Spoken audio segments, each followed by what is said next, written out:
Gold buyers, మీ కష్టాల్లో నమ్మకమైన మీ ఆత్మీయ నేస్తం.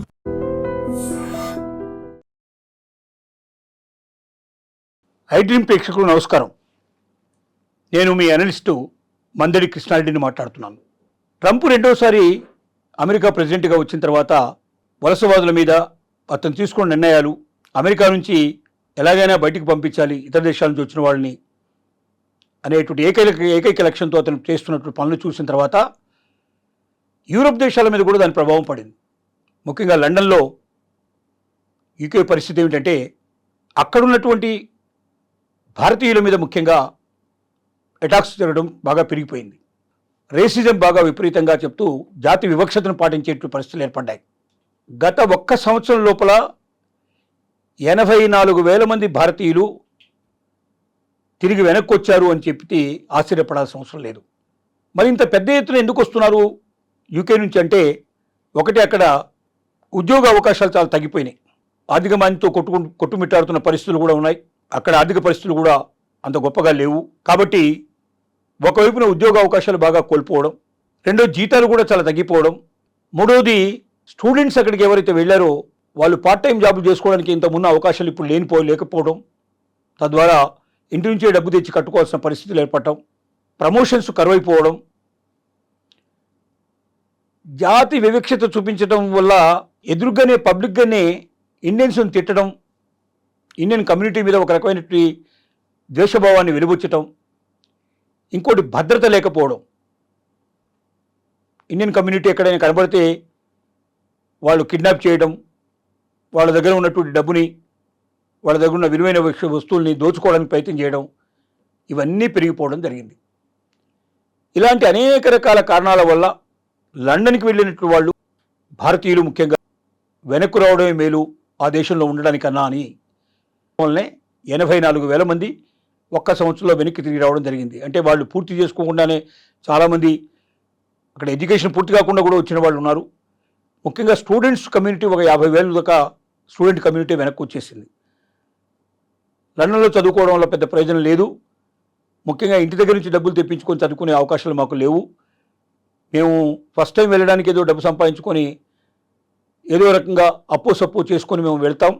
అక్కడ పార్ట్ టైం జాబ్ దొరుకుతాయి మాకు. ఆ పార్ట్ టైం జాబ్ చేసుకుంటూ మేము మొత్తం స్టడీ కంప్లీట్ చేసుకొని అక్కడ ఉద్యోగం సంపాదించుకుంటామన్న నమ్మకంతో, విశ్వాసంతో వెళ్ళినటువంటి భారతీయ స్టూడెంట్స్ అక్కడ పార్ట్ టైం జాబ్స్ లేకపోవడం వల్ల తిరిగి వెనక్కి రావాల్సిన పరిస్థితి ఏర్పడింది. అలాగే చాలామంది రకరకాల జాబ్స్లో అక్కడికి వెళ్ళి తాత్కాలిక వీసాల మీద వెళ్ళి ఆ తర్వాత అక్కడ ఏదైనా ఒక పర్మనెంట్ జాబ్ సంపాదించుకొని పర్మనెంట్ వీసా కోసం ట్రై చేసుకోవచ్చు అనుకుని వెళ్ళే వాళ్ళకి అవకాశాలు లేకపోవడంలో వెనక్కి రావడం జరిగింది.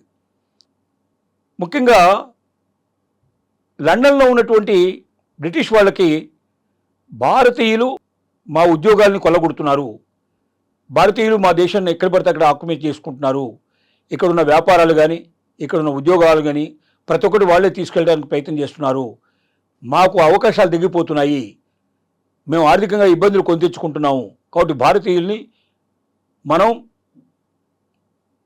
యూకే నుంచి బయటికి పంపించాలి అనేటు ఒక ఏకైక నిర్ణయంతో అక్కడున్న వాళ్ళందరూ ప్రయత్నం చేస్తుంటే కనబడుతుంది.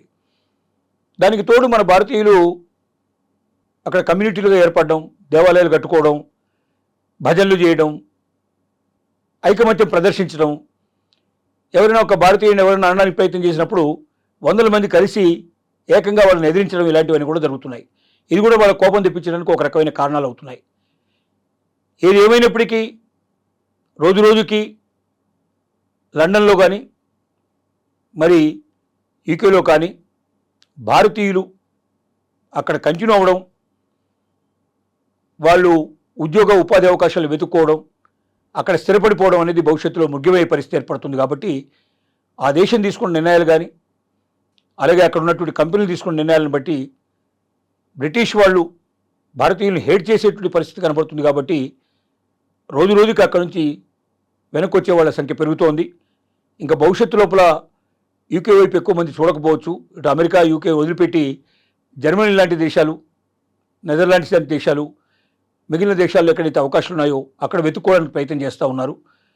కాబట్టి అమెరికా వాళ్ళు మాత్రమే బాధపడుతున్నారు, అమెరికాలో ఉన్నటువంటి భారతీయులు మాత్రమే బాధపడుతున్నారని మనం భావించాల్సిన అక్కర్లేదు.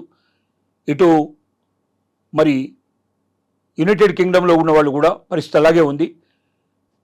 రోజు రోజుకి ఇతర దేశాలకు వెళ్ళి మనం స్థిరపడాలనేటువంటి ఆలోచన కన్నా మన దేశంలో అవకాశాలు రోజు రోజుకి పెరుగుతున్నాయి. ఇక్కడ స్టార్టప్ కంపెనీలు పెట్టుకొని మీరే కొంతమందికి ఉద్యోగ ఉపాధి అవకాశాలు కల్పించే అవకాశం ఉంది.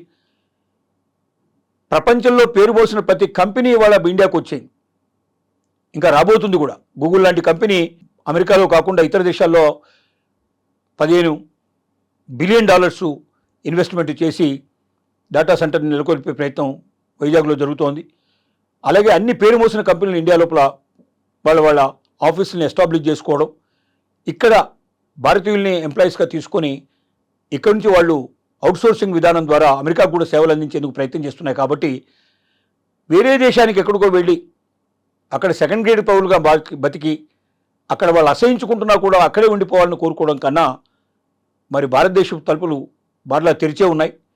వెనక్కి వచ్చి అక్కడ ఉండలేని పరిస్థితిలో ఉన్న వాళ్ళు ఎవరైతే ఉన్నారో, ఏ దేశంలో అయితే మనల్ని ద్వేషిస్తున్నారో, ఏ దేశంలో అయితే మనల్ని అసహించుకుంటున్నారో, ఏ దేశంలో అయితే మనకు అవకాశాలు మృగ్యమైపోతున్నాయో ఆ దేశం నుంచి వెనక్కి వచ్చి భారతదేశం లోపల వాళ్ళు స్థిర నివాసం ఏర్పరచుకొని ఇక్కడ ఉద్యోగ ఉపాధి అవకాశాలు వెతుక్కోవడం మంచిదనేది అందరి అభిప్రాయం.